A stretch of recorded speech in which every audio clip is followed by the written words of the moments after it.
Hello， 大家好呀，我是 Nancy。今天咱们来聊聊一个超有趣的话题——面包师的一打。在日常生活里，我们常常会用到打这个单位。大家都知道，一打通常表示的数量是12。像去市场买鸡蛋，说买一打鸡蛋，那就是12个。去商店买啤酒，一打啤酒也就是12瓶。不过呢，打这个计量单位可不是中国本土的，它是从欧洲传来的。在英语里，一打叫 dozen， 中文的打其实就是根据它的发音音译过来的。据说把 dozen 这个单词拆开看， do 有 two 2的意思， then 代表 ten 10，所以一加起来，一打就是12个啦。有趣的是，在英语里还有个说法叫 a baker's dozen， 面包师的一打，它常常被当作是对数字13的一种俗语表达，翻译成中文就是13。那为什么普通的一打 dozen 是12，而面包师的一打就变成13了呢？这就得从中世纪的欧洲说起。在13世纪的英国，面包可是人们的主食，就好比在中国北方，馒头是主食一样重要。当时为了保障老百姓的日常口粮，英国国王亨利3世针对面包的重量和价格制定了非常严格的法律，叫做面包法令 A Size of Bread and Ale。 这条法令规定，面包房烤出来的面包价格必须和小麦价格相匹配，目的就是让面包师在制作面包的时候给足分量，防止奸商缺斤少两。要是面包房违反了规定，被顾客举报，那可是要受罚的，轻的罚款，严重的还会被监禁，甚至遭受身体惩罚，比如鞭刑。所以当时的面包师们就得想办法应对。有些面包师为了避免顾客质疑面包分量不足，就在原本一打12个面包的基础上再多给一个来表诚意，有的甚至还会多给2个，毕竟每个面包的重量很难保证完全一样，而且数面包的时候也难免会出错嘛。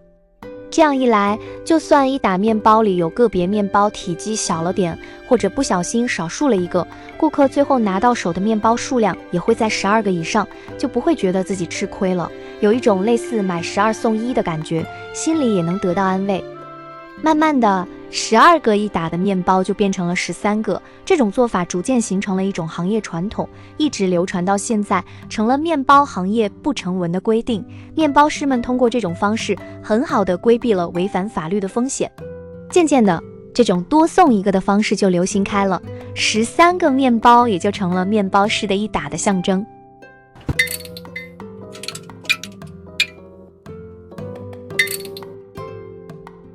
此外，关于面包师的一打为何是13个，还有一种与宗教相关的说法。在圣经故事里，12是一个颇具权威性的数字。例如，耶稣拥有12个门徒，雅各的12个儿子建立了以色列。不仅如此，在希腊神话中也有12位奥林匹斯之神。然而，13却并非一个吉利的数字。相传，耶稣在最后的晚餐时，原本只邀请了11位门徒，并未邀请犹大，但犹大自行前来，致使最后的晚餐总共有13人参与。而且在新约圣经中，犹大以30块银币出卖耶稣，这一行为成为了背叛的典型代表，所以13这个数字便被视作背叛的象征。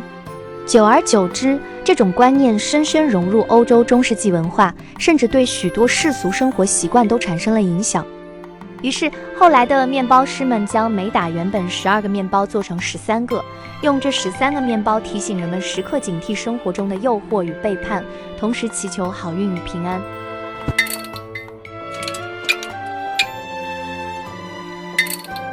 最后还有一个相对实际的说法，面包或饼干通常是放在烤盘上烘烤的，烤盘的长宽比一般为3:2。